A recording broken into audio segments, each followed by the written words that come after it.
Hey, everybody. Thank you so much for tuning into my show, William Wallace for America. I am live today, and this is the first day of my new forum that we're going to be doing from now until the election here in Louisiana. I'm bringing on candidates, giving them 15 minutes at a time to talk about themselves, keeping it positive and informative for the future of Louisiana. With me on this one is Laurie Adams. You're currently a councilwoman, correct? Hi, William. Yes, I'm a councilwoman for the Metropolitan Council in East Baton Rouge Parish. And you're about to say something. You thought that was the heart of Louisiana, you thought? I definitely have the heart of South Baton Rouge. I represent some of the most amazing people, great neighborhoods, the health district, and some of the hottest tourist destinations in Baton Rouge. Oh, I love it. What's one of those hot tourist destinations? So the Rural Life Museum and the Bird and Gardens are exceptional. It's a huge piece of property that was donated to the LSU and is maintained by the LSU Ag School and then the LSU Foundation. Beautiful old homes, old homestead, great place for visitors to Louisiana and Baton Rouge to see what pioneer life and early life in Baton Rouge was like. So what did you do before you became a councilwoman? Well, I spent the majority of my career as a school administrator, as a private school administrator. I worked at St. Luke's Episcopal for 11 years and then worked at Parkview Baptist for 6 years. I handled admissions, marketing, communications, strategic planning for school boards. And I just had really the joy of working with families each and every day as they were trying to find the right fit for their child for school. And as you know, that is one of the biggest decisions that parents make for their children. And I had the privilege of working in religious schools, which are very holistic. I mean, when religion, when spiritual life is wrapped in with education and arts and athletics, you can really minister and educate and involve the entire child and the family. So I like what I'm hearing, even though it's not one of my questions that I sent everybody. It sounds like you're really about family, faith, and putting power back into the hands of parents when it comes to education. Is that correct? Oh, gosh, William, 110%. So that's why I'm a big supporter of educational savings accounts and why I believe that parents, families, grandparents, they should all be in the driver's seat with the child's education. Each child needs something different, and parents and aunts and uncles and grandparents are best equipped to make those decisions for the children in their lives. So let's talk about what you're running for right now. What are you running for right now? So I'm running for state representative for District 68. It's currently an open seat. The person who holds it right now is running for a statewide office.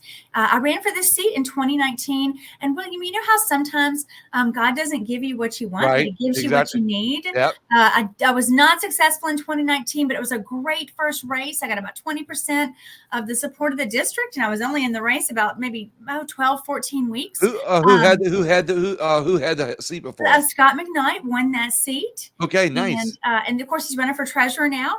And I never expected to be running for this seat again so soon. I ran for Metro Council in 2020. I've been serving in Metro Council vigorously. And I'll tell you, I just don't know that anyone needs to go to the legislature without having served in municipal government. I mean, it is the nuts and bolts of government in America. It is drainage, it's roads, it's sewer, it's police. It's all the basic building blocks of life in American cities and states. And I'm so grateful to have had this experience and grateful for all the knowledge I have gained serving on the Metro Council. I love hearing all your good experience, Laurie. What are the things that you're most concerned about in Louisiana? You know, right now, it can be hard to pick, right? Yeah, right, exactly. You're concerned about. I just got my insurance quote on how much my house note will be going up for the second year in a row. But that's a whole other story. You go ahead. No, I'll be honest with you. So in 2019, when I was running, I heard about small taxes on small businesses. I heard about regulation, and I heard a ton about insurance. This time on the campaign trail, knocking on doors, the things I'm hearing about are crime education and infrastructure. That is certainly not to discount what is happening in our insurance industry. I want to say that maybe in 2019 it was just starting to happen, or people were really starting to feel the pinch, and maybe it's different right now. But certainly it is a great concern. As a school administrator, let me tell you what I experienced all the time. Families would move into Louisiana, and you're having these conversations, you're welcoming them to your city, you're helping them figure out their school, their work, their home, and all these things. And to a person, I would hear, oh my goodness, our car insurance, our homeowner insurance. Oh yeah. It's twice what it was in the state that we're coming from. So I know that's a great concern. For me, education is really foundational, right? I mean, education, our children are our future. I mean, you can't ignore that. Right. That's just one of the fundamentals. And then our children and their education also is our workforce development. So that's a critical piece for me. No way living in a city right now, you can ignore crime. Crime is a significant issue.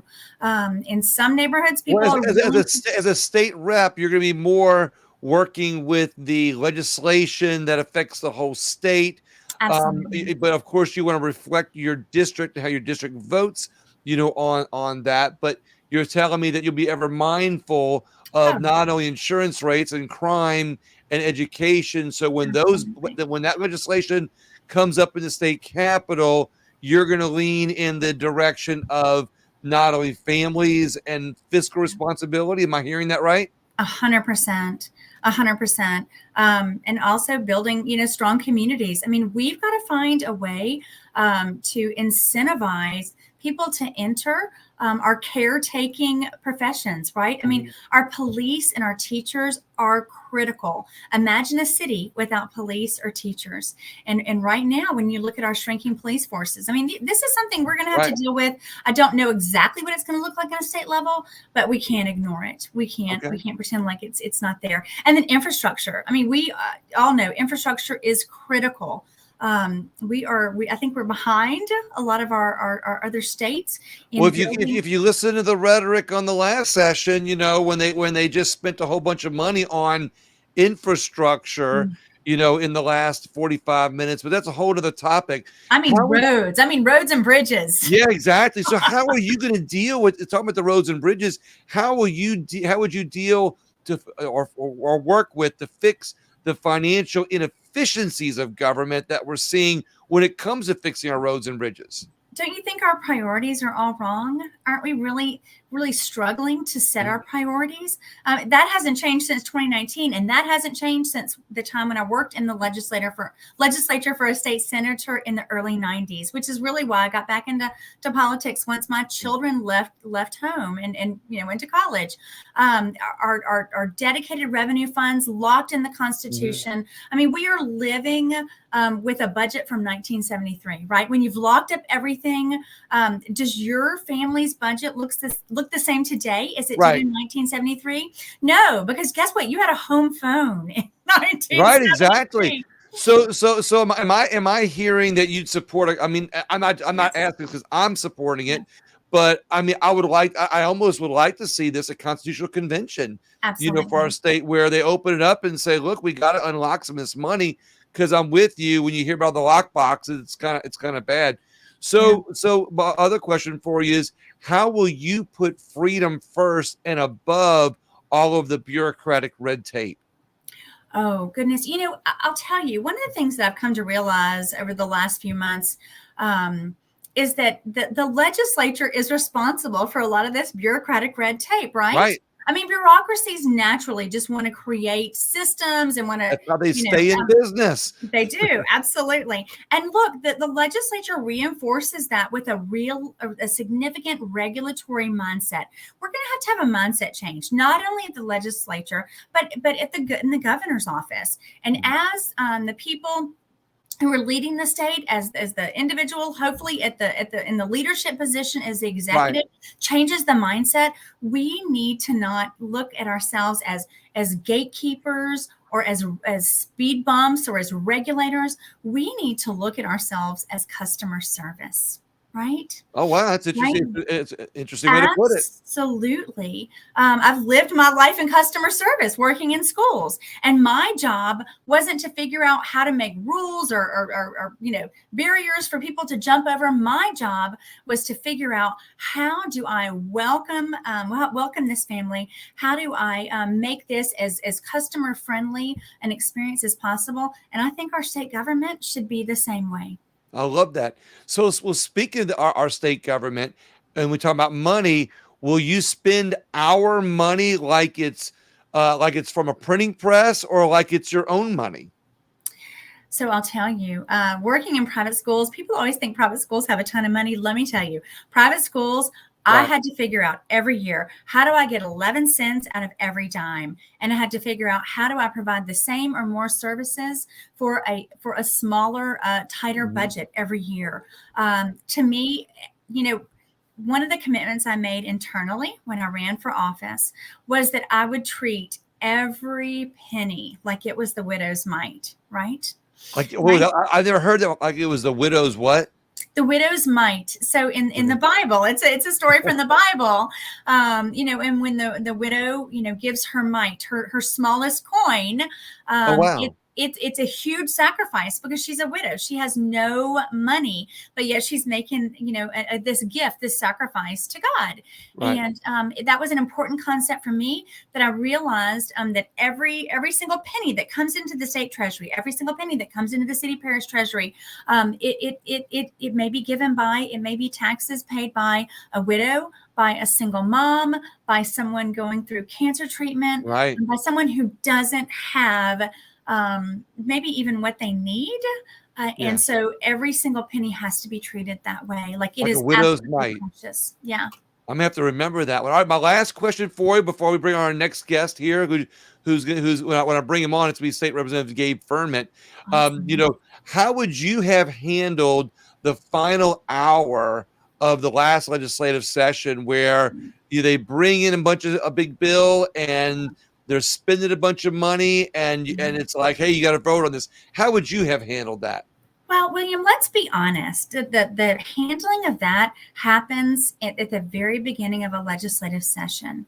And I am certainly not, being critical of anybody, but the legislature has to select good leadership. I mean, that I think that the individual members of the legislature do not determine what bills come up when and what the calendar is. That happens at the leadership level. And so we need to select good leadership for the legislature, hold them accountable, and then also, work with them. I mean, constantly asking questions, constantly making suggestions, constantly nudging, and letting them know what the expectations of the conservative, caucus, the conservative wing of the party. So you're gonna be a fiscal conservative hawk when it comes to the state representative? Absolutely. Okay. I think people are a little bit shocked. I mean, I don't know about you, but I mean, we don't talk about our family budget 1 minute before we have to pay the bills, right? Right. I tell you what, I'll say this before I let you go, but we're on next, because I get to keep it on a 15-minute schedule.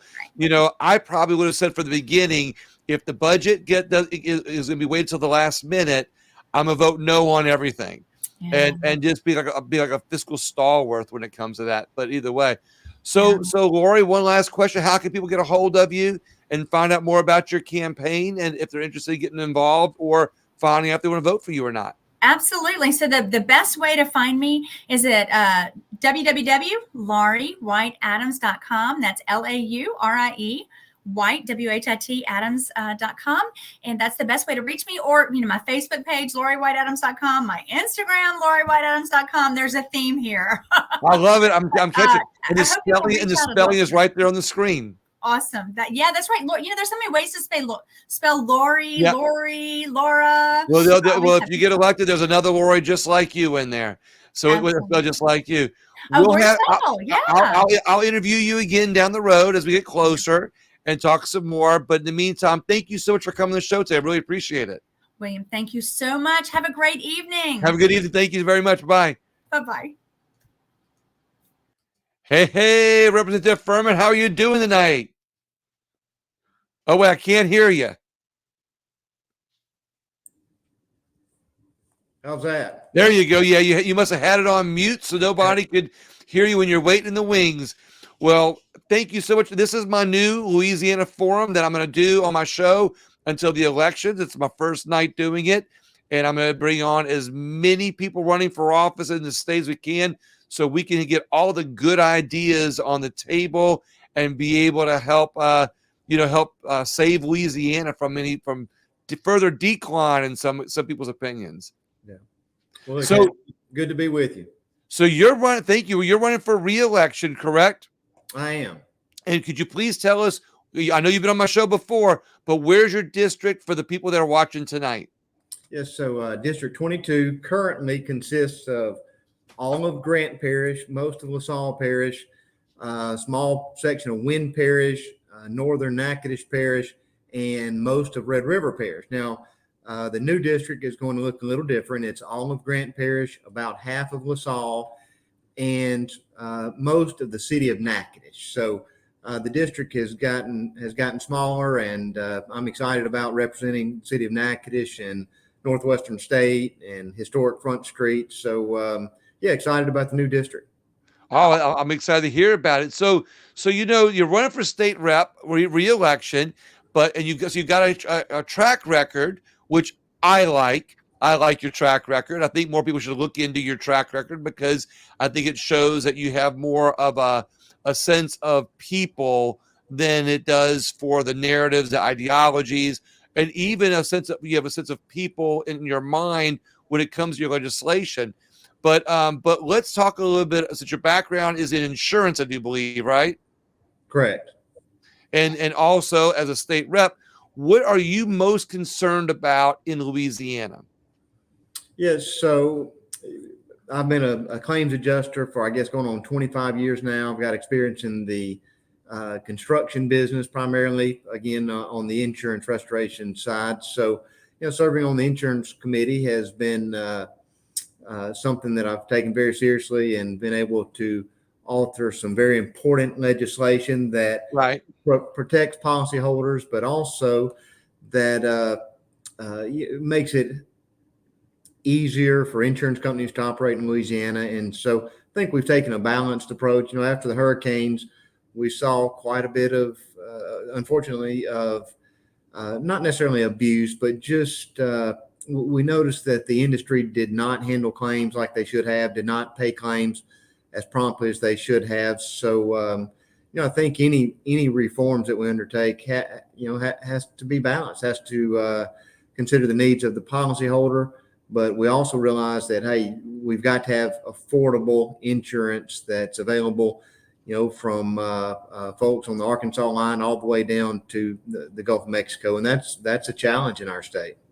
Well, I just told the last candidate on my show here that just today I got faced with having to choose insurance that's going to make my insurance my house note go up another probably about $200 a month, and it went up $400 a month last year as a result of this. So I'm rooting for people like you there, Representative Firment, on making sure that you help lower our rates. So what are some of your ideas to fix these problems? Well, I think we took a step in the right direction last session. So we know that especially in South Louisiana, we have to make structures more resilient. We have to build homes and reconstruct homes in a manner where they can withstand, Category 4, Category 3 hurricanes. And so one of the things that we made a priority was the fortified roof program. And so one bill in particular that I was proud to author, House Bill 110, that was signed by the governor, and I guess actually became law yesterday. So what House Bill 110 would do is it would stipulate that insurance companies must offer homeowners an endorsement that says if your roof is damaged and has to be replaced, then if you've got this particular endorsement, the insurance company would pay to upgrade it to fortified standards, which would involve things like waterproof underlayment and making sure the edges of the roof are sealed down properly, because we know that if we can keep the wind and rain from entering the interior of the home, then the damage is going to be much less severe. So, I think the fortified home program, which the legislature was very generous in funding, and that should be up and running before the end of the year. Long term, that's going to be a big part of the solution. But I think we definitely have to look at deregulating the insurance industry and giving companies a little more flexibility when it comes to things like deductibles and increasing rates, lowering rates. So, competition is really the key. In your example, for instance, you need the option to choose from many different companies. And when we've got competition, that is going to ultimately lower prices, because if you want to do business, you've got to be competitive. So, I think there's a lot of things we can do. And I think when we have a Republican governor, Republican legislature, then we can make some significant progress towards achieving that. So I want to go backwards to 110. So, and maybe I missed it, but if somebody got a brand new roof within the last, let's say, a year ago, your legislation would provide an avenue for them to do things to refortify their roof after it's been done? No. So my bill would only come into play if that 1-year-old roof was damaged by a hailstorm or tornado or a hurricane. Then they would have the opportunity to receive the additional funding from the insurance company to upgrade to fortified. So, but now we also did pass legislation. There were 2 or 3 different bills that would require mandatory discounts, premium discounts for fortified homes. So I think the package of fortified bills that we passed has the potential to really get us in a good place, but it's not going to happen overnight. It's going to take 5, 10, 15 years really for us to see some serious benefits from that.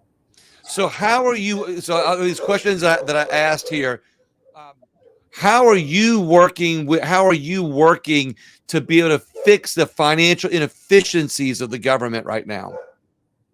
Okay, now, in what area in particular, William? Anything specific on your mind there? Just in general, because now I will tell you this. I'm going to give you more than 15 minutes. I had consolidated these questions to fit a 15-minute format, but I'm going to give you more than that. So I'll let you expound on that a little bit, especially since you're running for re-election and you've got such a good track record, on this. What are some of the things that you've done to help fix the financial inefficiency of the government? I'll reword that a little bit. Okay, well, I caught the tail end of your last guess, so I'll kind of follow up on a couple of things I heard her say, and it was, and you and I have discussed this already. It was very unfortunate the way the regular session ended. It was pretty chaotic the way the money bills, HB1, HB2, House Bill 560, the way those bills were voted on by the legislature should never happen again. And we need more transparency. We need more people involved in the decision-making process. And, when you don't have transparency, when you don't have time to review what's in the capital outlay bill, what's in the budget, then you make hasty decisions that aren't well thought out. And, that's never going to end up good, except for the people who were crafting that spending package. Obviously, they're the ones that are going to benefit to the detriment of other representatives. So, and the people of Louisiana, and you're right, the taxpayers of Louisiana who should demand better. And so, I think what you're going to see in the next session, I think you're going to see legislation offered. I think you're going to see some reform when it comes to rules involving how we do the budget and the spending bills. So I think you're going to see significant progress. And look, as far as financial efficiency, it just comes down to having people in place with the right philosophy. I think it comes down to setting priorities, and that has not historically been a priority for the legislature. And but I think social media. Programs like yours has opened up what we do in the legislature to the public, and I think the public they have to demand more from the legislature, and I think you're seeing that now, and I think you'll see that even more in the future. Maybe some legislation that says you have to handle the budget in the beginning of session instead of the end.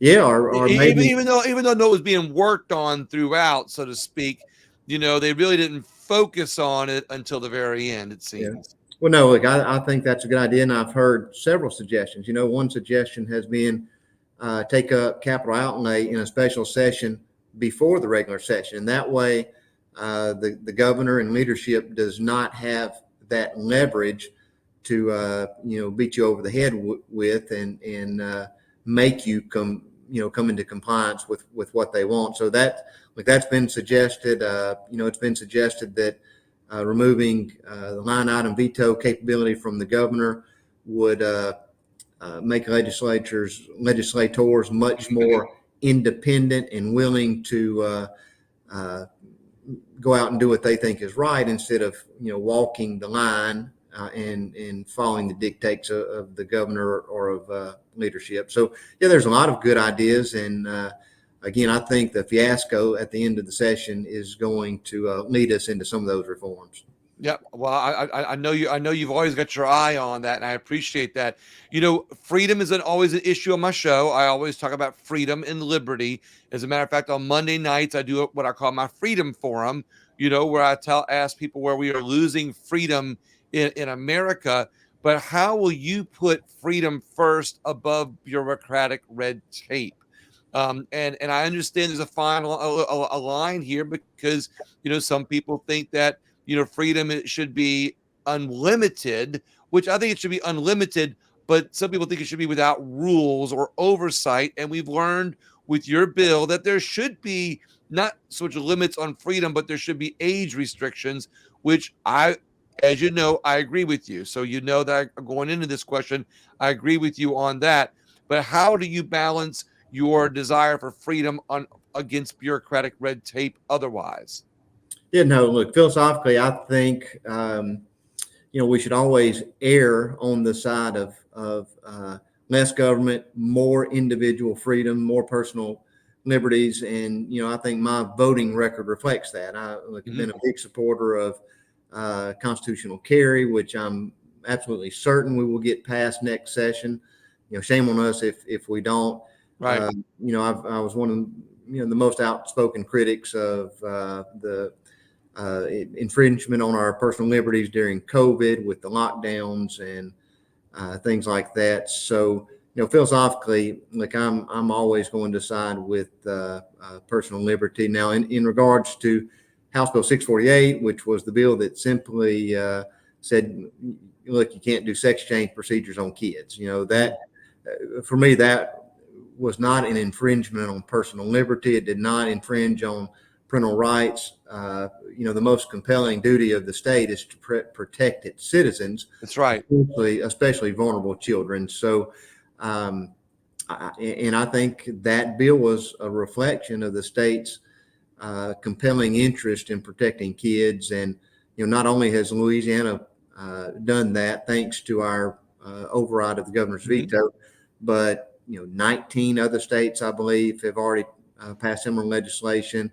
And we even see very progressive nations in Europe have done the same thing. So well, as you pointed out, and so in one of the committees, Europe went far the other way 10 years ago, and now they're learning that they might have made some mistakes, so they're going the other direction, which is the direction where Louisiana and 19 other states have gone. And to your point, and also want to point out that just because we have a First Amendment right doesn't mean that we can yell fire in a crowded movie theater. We know that analogy. And then also, there's age limits on children for they buy alcohol, tobacco, firearms, voting, etc. So it's not that it's not that that is an attack. Not that you're making an attack on freedom as much as you are protecting an age limit on children. So, but I guess I didn't want to go too far off on that subject as much as just freedom and liberty, I think, is under attack through the bureaucracies in our country, but we're also seeing it in our state. And that's kind of what if you had a comment on that. I agree. And look, I think it becomes very evident when you get to Baton Rouge and you get down in the Capitol, the ghost of Huey Long still haunts those halls. Right, and, exactly. The model that Huey Long and so many of the governors that came after him, that they advocated for was, hey, let's send all our money to Baton Rouge and make the people and the cities and the parishes come to Baton Rouge and beg for their share of money from the state. And look, that's why we're so many years behind our neighboring states who are doing things so much better, like Texas and Tennessee and Florida. So right, we need to get serious about removing some of that power and that centralization from Baton Rouge and giving it back to the people, giving it back to the parishes. And I think you're going to see movement in that direction. I love it. So in our last couple of minutes here, Representative, please let us know some of the things that you're very passionate about, why people should consider voting for you, especially with your new district. How it's kind of reboundaried a little bit, they're redistricted a little bit. For those new people in your district, why are you the one to vote for over them, and what are some things you're most passionate about that you want to share for the future sessions coming up? Yeah. So, William, one observation that I would make after 4 years in the legislature, I came into this with no political experience. I'm just a small business owner, and what I would say is character counts, and whether it's my election or town council or police jury or state senator, consider the character of the person that's running. And I think the only promise I made when I was running for office is look, I'm going to work harder than anybody. I'm going to be true to my conservative values, and I'm going to answer the phone when you call. And I've done those things, and my voting record reflects that. My service to my constituents here at home reflects that. And look, I'm excited about the future. I think we're going to have a good conservative governor. I think we're going to elect some good conservatives in the legislature, and I think Louisiana has a very, very bright future, and I'm excited to be a part of it. I love it. I love it. Well, Representative Firment, I'm going to talk to you off camera a little bit when I end this show out. I want to follow up with you a little bit, but I'm happy to see how hard you're working, because one thing I've always known about you is, and you said that you're responsive to your district.